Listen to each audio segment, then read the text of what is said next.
दुश्मनी ख़ानदान का सुकून छीन लेती है। इससे पहले मैं इन बातों से बेज़ार था, मगर कुछ दोस्तों की ज़िंदगी देखी, कुछ लोगों के मामलात देखे, वो तरस रहे हैं और दुआएं मांग रहे हैं कि किसी तरह कंधे से ये बोझ उतर जाए। शौक़ से बंदूक उठाने वालों, जब ये पक्का कंधों का बोझ बन जाती है ना, जवानी में बड़ा नशा होता है और बड़ा इंसान को बंदूक उठाना, पिस्टल उठाना बड़ा अच्छा लगता है। लेकिन जब ये गले पड़ जाती है, फिर इंसान भागता है, ये बोझ बर्दाश्त नहीं कर पाता।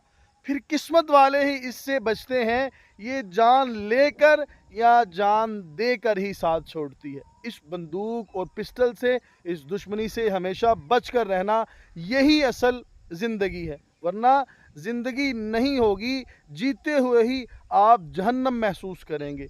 ये दुख किसी दुश्मनी वाले से